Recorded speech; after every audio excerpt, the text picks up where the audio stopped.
Hey everyone, and welcome back for another deep dive. This time we're going 257 miles straight up to the International Space Station. Where they're doing cutting-edge research right now as we speak. It's going to be a really fun one. It really is like looking into the future of science, isn't it? And in the most extreme environment you can imagine. So picture this. A SpaceX Dragon cargo spacecraft arrived at the station just the other day on November 5th, 2024. Oh, yeah. A cosmic delivery truck. Right. And it was packed with all the stuff our astronauts need to keep pushing the boundaries of, well, human knowledge, experiments and supplies and even things that need to be kept super cold. Yeah, and some of that stuff is really time sensitive, like they're working with specimens that can't be exposed to certain temperatures for very long at all. So the pressure's on. Definitely, there's only a limited amount of time to get everything unloaded and set up and running. Well, that's where our amazing crew comes in, right? We got these 4 NASA astronauts, Don Pettit, Nick Hague, Butch Wilmore, and Commander Suni Williams.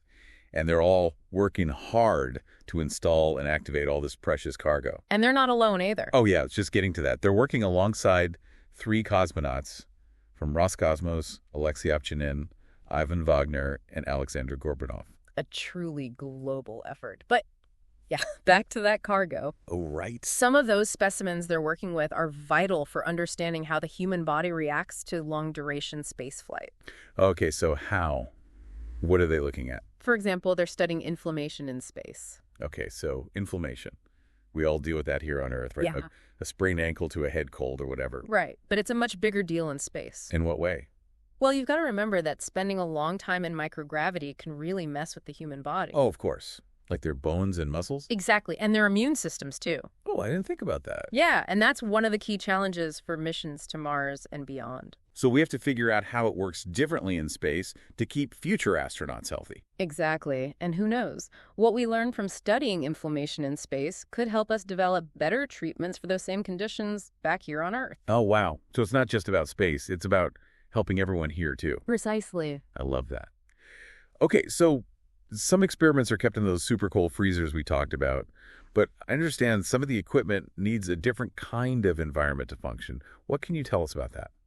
Well, one of the astronauts, Don Pettit, is setting up some new hardware in the Kibo laboratory module. And this hardware is specifically for studying inflammation. You got it.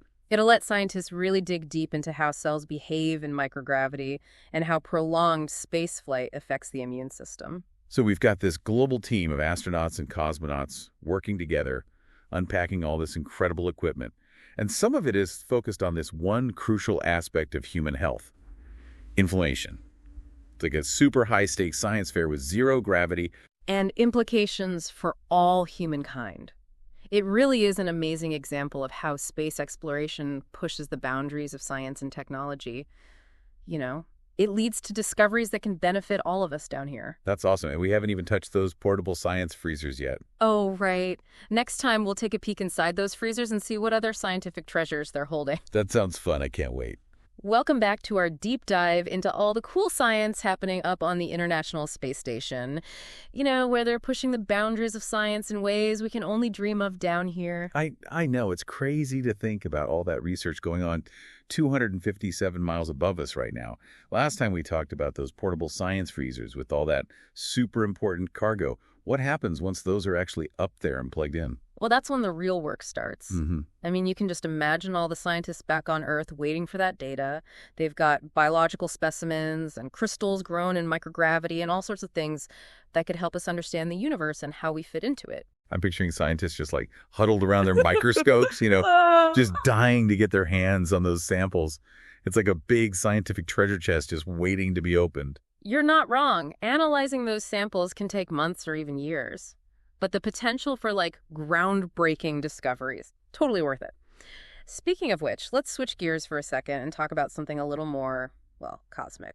Ooh, now we're talking. Are we going to talk about black holes and exploding stars? You read my mind. Remember how we mentioned that cosmonauts Alexei Ovchinin and Ivan Wagner were setting up an X-ray spectrometer in the Zvezda service module? Yeah. Well, that thing is basically a superpower that lets us see invisible things in space. It's helping us study some of the most intense events in the universe. Okay, wait. Intense how? Well, like black holes and supernovae, exploding stars. So this X-ray spectrometer is it gives us X-ray vision for space, But instead of seeing bones, we're seeing these crazy cosmic events. Exactly. Black holes and supernovae emit these crazy strong X-rays, which are invisible to us. But the spectrometer can detect them. And that means scientists can study these things in ways they never could before. That's mind-blowing. It's like we have front row seats to the wildest show in the universe. But how does that research actually benefit us down here on Earth? Well, when we study these extreme events, we learn more about the basic laws of physics that govern the whole universe. And that knowledge can lead to new technologies, better ways to produce energy, even a deeper understanding of how the universe began. So it's not just about satisfying our curiosity about space, it's about using that knowledge to make life better for everyone here on Earth. I like that. Now, while some scientists are busy studying those distant objects, cosmonaut Alexander Gorbanov is looking a little closer to home. He's observing Earth's nighttime atmosphere, but in a really unique way. Oh, yeah.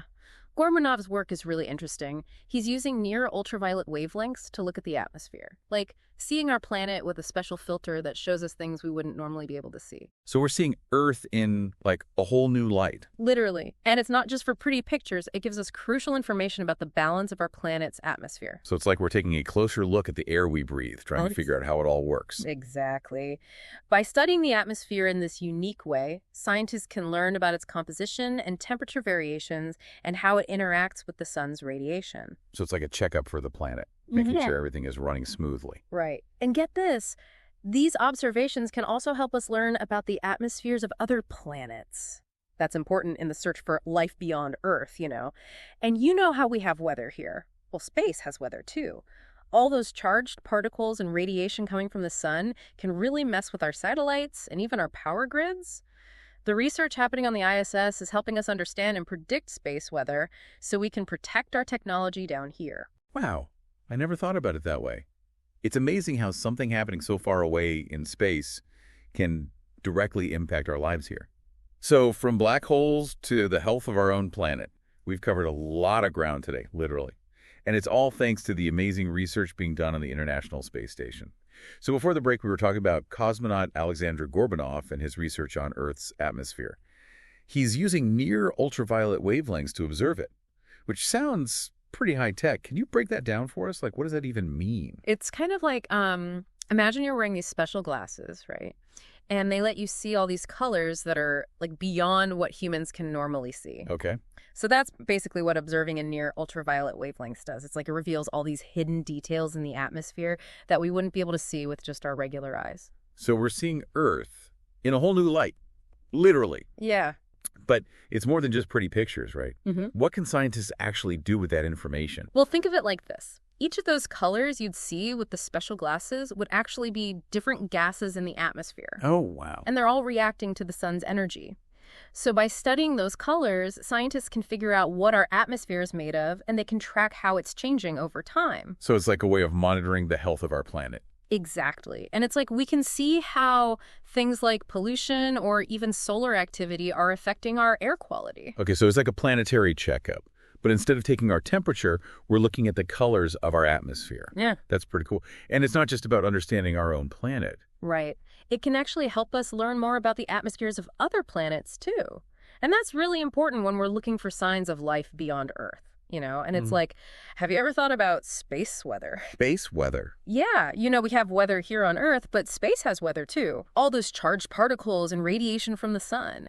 And that stuff can really mess with our satellites and even cause problems with our power grids down here. Oh, wow. I never thought about that. Yeah, and the research being done on the ISS is helping us understand space weather so we can predict it and hopefully protect our technology down here. So today we've gone from black holes to exploding stars, from inflammation to space weather, even talked about the colors of our atmosphere. It's incredible to think about all this research happening up there on the ISS right now as we speak. Yeah, it really is a testament to the amazing astronauts and cosmonauts who are up there right now pushing the boundaries of human knowledge. I mean, think about it. Don Pettit, Nick Hague, Butch Wilmore, Commander Suni Williams, Alexei Ovchinin, Ivan Wagner, and Alexander Gorbanov. Wow, yeah. They're really paving the way for the future of space exploration. Makes you wonder what other incredible things we'll discover in the next few years. Well, the possibilities really are endless, aren't they? And that's what makes science so exciting. There's always more to learn and explore and discover. And that about wraps up our deep dive for today. Thanks for listening, everyone. Keep exploring and keep asking questions. And until next time, keep looking up.